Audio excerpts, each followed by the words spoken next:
नमस्कार, स्वागत है आपके अपने YouTube चैनल एजुटेक पाठशाला में। आज हम अध्ययन करेंगे कक्षा 8 के विज्ञान विषय का प्रथम अध्याय फसल उत्पादन एवं प्रबंध। ये इसका सेकंड पार्ट है। इससे पूर्व के पार्ट में हमने अध्ययन कर लिया था कि फसल क्या है, प्रबंधन क्या है और फसल के विभिन्न प्रकार, ऋतुओं के आधार पर रबी की फसल, खरीफ की फसल और इसके अलावा कृषि पद्धतियाँ, कृषि के औजार जो है वो क्या क्या हैं और आधारिक कृषि पद्धतियाँ। आधारिक कृषि पद्धतियों में हमने पढ़ लिया था मिट्टी तैयार करना और इसके अलावा खाद एवं उर्वरक। खाद एवं उर्वरक क्या होती है ये भी हमने पढ़ा। आज हम पढ़ेंगे इसका अंतर। खाद और उर्वरक को कहते हैं फर्टिलाइज़र और खाद को कहते हैं मैन्योर या कंपोस्ट। तो इनके बीच में अंतर क्या है? तो सबसे पहला ये अंतर है कि ये मानव निर्मित होता है, यानी कि ये फैक्ट्रीज़ में बनता है, प्राकृतिक नहीं होके मानव निर्मित है। जबकि ये प्राकृतिक पदार्थों से जो पौधे और जंतुओं के अवशेष होते हैं उनके अपघटन से ये खाद बनती है। दूसरा अंतर क्या है? इनका उत्पादन फैक्ट्रियों में होता है, जबकि ये खेतों में ही गड्ढे खोद कर या उसमें और ये मैन्योर या फिर खाद बनाई जाती है। फिर मिट्टी को ह्यूमस की प्राप्ति नहीं होती है, ये इसका ड्रॉबैक है। ह्यूमस जो है वो इसमें प्राप्त नहीं हो पाता है, जबकि खाद के द्वारा ह्यूमस जो है प्रचुर मात्रा में मिलती है मिट्टी को। इसके अलावा आवश्यक पोषक तत्व, आवश्यक मतलब टारगेटेड जो न्यूट्रिएंट्स है, जैसे क्या चाहिए, पोटास चाहिए कि यूरिया चाहिए उस फसल के लिए पर्टिकुलर, तो वो इसमें आवश्यक रूप से प्रचुर मात्रा में मिलता है। इसमें ये कमी क्या है कि आवश्यक पोषक तत्व जो टारगेटेड होते हैं न्यूट्रिएंट, वो तुलनात्मक रूप से उतने नहीं मिल पाते जितने मिलने चाहिए। फिर अधिक उपयोग से क्या होता है भूमि, ये इसका ड्रॉबैक कहिए या हानि कहिए, ये ज़रूर है कि जो मिट्टी है वो अनउर्वर हो जाती है और इसमें मिट्टी की उर्वरता हमेशा बनी रहती है, यानी अधिक खाद से मिट्टी की उर्वरता अधिक ही होगी। तो इस प्रकार ये फर्टिलाइज़र और मैन्योर दोनों में खाद के लाभ, मैन्योर के बेनिफिट्स क्या क्या है ये पढ़ेंगे हम। तो खाद के लाभ में सबसे पहला ये है कि जल धारण क्षमता जो मिट्टी की है वह बढ़ जाती है।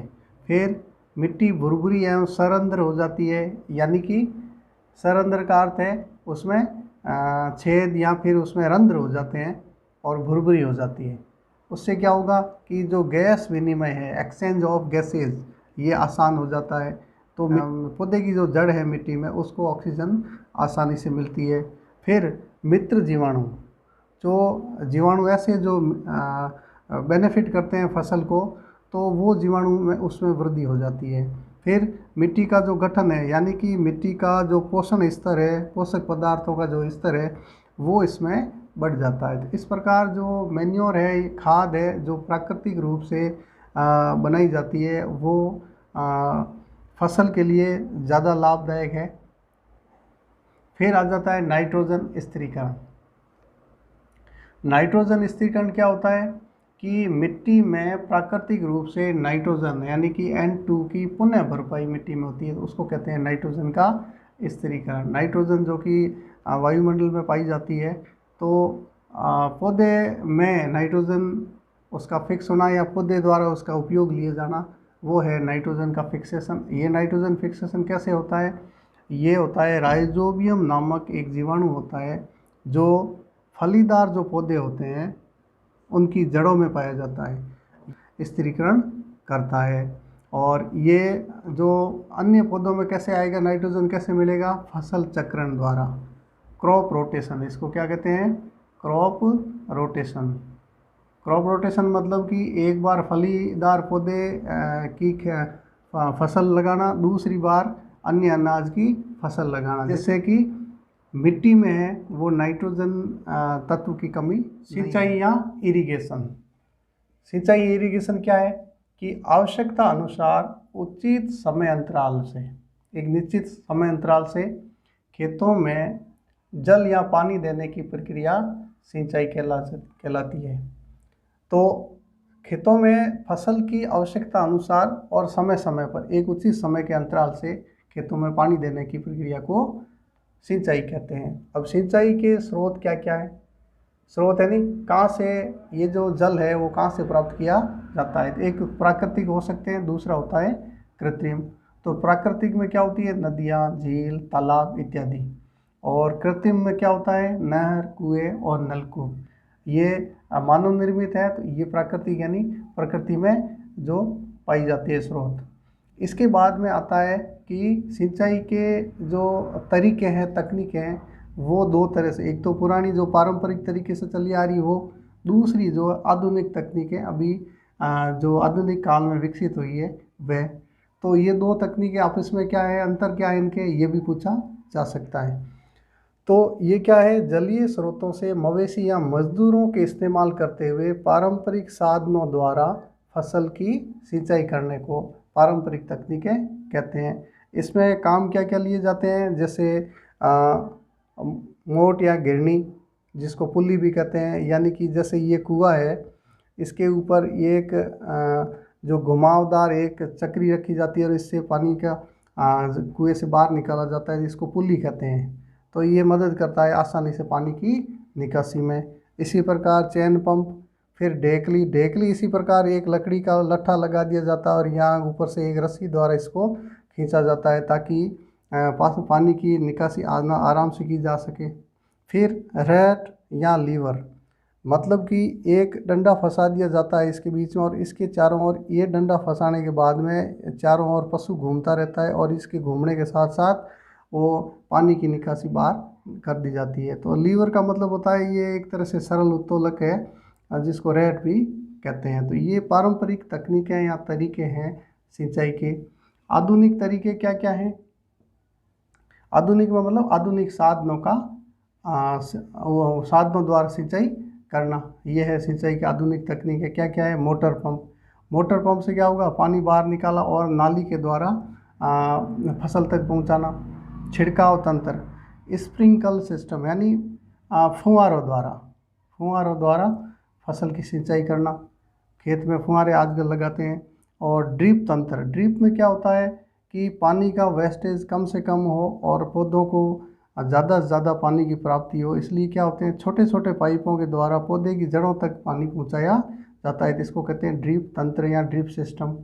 तो इस प्रकार ये पारंपरिक और आधुनिक तकनीकों का अंतर भी पूछा जा सकता है कि सिंचाई के पारंपरिक तकनीकें कौन सी है और आधुनिक तकनीकें कौन सी है। सिंचाई क्या होती है, सिंचाई के स्रोत क्या या वीड, इससे सुरक्षा, ये अगला स्टेप क्या है, खरपतवार या वीड से फसल की सुरक्षा कैसे करेंगे। तो सबसे पहले तो क्या है, खरपतवार होता क्या है, तो खेत में कई अवांछित पौधे प्राकृतिक रूप से फसल के साथ उग जाते हैं, जिसे खरपतवार कहते हैं। ये अवांछित पौधे होते हैं और उस फसल के लिए भी नुकसानदेह होते हैं, इसको कहते हैं खरपतवार। अब खरपतवार को हटाने की प्रक्रिया को क्या कहते हैं, निराई करना, यानी कि जब फसल उग जाती है उसके बाद में बीच बीच में फसल के बीच में ऐसे पौधे उग जाते हैं, उनको हटाने की प्रक्रिया क्या कहते हैं, निराई। फिर इसके नियंत्रण के और तरीके हैं सारे। एक तो ये फसल उग जाने के बाद उनके बीच में से हटाने की प्रक्रिया जो होती है उसको निराई कहते हैं। लेकिन और भी इस खरपतवार को नियंत्रण के क्या तरीके हैं, जैसे जो खरपतवार है उसको हाथ से उखाड़ना, जोत से पूर्व मिट्टी को उलटने पलटने से भी खरपतवार की उसमें कमी आती है। खुरपी या हैरों की सहायता से भी खरपतवार को हटाया जाता है। और इसके अलावा कीट, एक खरपतवार नाशी होता है रसायन, इसका छिड़काव 4,2,4-D जैसे उदाहरण है, ये छिड़काव करके भी खरपतवार पर नियंत्रण किया जाता है, जो कि फसल के लिए आवश्यक है। उसकी सुरक्षा के लिए, खरपतवार से सुरक्षा के लिए या फिर फसल की सुरक्षा के लिए खरपतवार को हटाना आवश्यक होता है। फिर आ जाता है कटाई। ये कटाई को क्या कहते हैं, हार्वेस्टिंग, मतलब फसल पक जाने के बाद उसके काटने की जो प्रक्रिया है उसको कहते हैं कटाई या हार्वेस्टिंग। इसके कटाई में औजार क्या क्या काम आते हैं, या तो दरांती काम आती है या फिर हार्वेस्टर होता है, जो मशीन है वो काम आती है। हार्वेस्टिंग जो करता है, मशीन जो करती है उसको कहते हैं हार्वेस्टर। थ्रेसिंग मशीन होती है, वो क्या काम करती है, अनाज को भूसे से अलग करने का काम करती है। तो ये कटाई के बाद में ये जो मशीनें काम आती है, इसको अलग अलग नाम देते हैं। जैसे हार्वेस्टर है तो ये कटाई में काम आती है मशीन, जबकि थ्रेसिंग मशीन आती है अनाज को उसके भूसे से अलग करना। फिर एक कंबाइन मशीन और आती है। कंबाइन मशीन हार्वेस्टर और थ्रेसिंग मशीन दोनों का मिला जुला रूप है, जो दोनों ही काम करती है, कटाई का भी और अनाज को भूसे से अलग करने का भी, दोनों साथ साथ काम करती है। फिर एक और शब्दावली आती है विनोइंग। विनोइंग अंग्रेजी में या फिर विनोइंग, ये क्या है कि अनाज के दानों को फटक कर भूसी से अलग करने की प्रक्रिया, उसको फटक कर छाछ ले या उससे फटक कर अलग करने की जो प्रक्रिया, उसको कहते हैं विनोइंग। तो ये पूछा जा सकता है कभी कभी विनोइंग क्या होता है, तो ये हमें याद रखना है कि इसको क्या कहते हैं। भंडारण या स्टोरेज। अब अगला स्टेज होता है फसल उत्पादन के बाद में कि फसल को सुरक्षित रूप से कैसे रखा जाए। तो उसके लिए यह है भंडारण, उसका स्टोरेज करना, यानी कि उत्पादित फसल को किसी पात्र में भरकर रखना, इसको कहते हैं भंडारण। ये क्यों आवश्यक है, इसकी आवश्यकता क्या है? एक तो नमी है, कीट है, चूहों हैं और सूक्ष्म जीवों से उसकी सुरक्षा करना अनाज की, ताकि अनाज लंबे समय तक उपलब्ध होता रहे, हमारी आवश्यकता की पूर्ति कर सके। इसकी तकनीकें क्या क्या है, इसको कैसे रखा जाता है? एक तो जूट के बोरों में भर के रखा जाता है, दूसरा धातु के बड़े पात्रों में रखा जाता है, लोहे के या जो भी है। फिर साइलो भी ये बड़े बड़े पात्र होते हैं जिसमें अनाज का स्टोरेज किया जाता है, तो बड़े बड़े पात्रों को इसको साइलो नाम दिया जाता है। तो इस प्रकार ये फसल के उत्पादन के बाद प्रबंध में इसका ये भी आता है कि इसका भंडारण किस प्रकार से किया जाए ताकि जो अनाज है वो लंबे समय तक सुरक्षित रह सके। फिर खाद्य सामग्री जो एक तो पौधों से प्राप्त होती ही है, लेकिन जंतु भी है जो हमारी खाद्य सामग्री की आवश्यकता की पूर्ति करते हैं। तो इसमें क्या क्या है? फूड फ्रॉम एनिमल्स इसको कहते हैं। फिर पशुपालन और मछली पालन। पशुपालन यानी कि एनिमल हस्बेंड्री, और मछली पालन यानी कि फिशरीज। ये दो ऐसे तरीके हैं जिसमें मानव को खाद्य सामग्री की प्राप्ति होती है। जो समुद्र के किनारे रहते हैं, किनारे वाले क्षेत्र या नदी के किनारे वाले क्षेत्र हैं, उसमें मछली पालन होता है और मछली उनका मुख्य खाद्य सामग्री होती है। इसी प्रकार पशुपालन है, खेती के साथ साथ ये भी किया जाता है, तो इससे भी खाद्य सामग्री की प्राप्ति होती है। तो आज ये हमारा पाठ, ये अध्याय है जो पूरा होता है। इसके संबंध में आपके किसी प्रकार के कोई क्वेश्चंस हैं, क्वेरीज हैं, तो आप कमेंट्स बॉक्स में ज़रूर लिखें ताकि मैं आगे की वीडियो में आपके उत्तर देने की कोशिश करूँगा। फिर आपसे निवेदन रहेगा कि इसको वीडियो को ज़्यादा से ज़्यादा शेयर करें ताकि इसका लाभ सभी लोगों को मिल सके। साथ ही इसको सब्सक्राइब करें ताकि नए वीडियो जो भी मेरे आए वो आपको उसके नोटिफिकेशन तुरंत मिले, ताकि आपको पता चले कि नया वीडियो आ गया है। तो मिलते हैं अगले वीडियो में, तब तक के लिए धन्यवाद।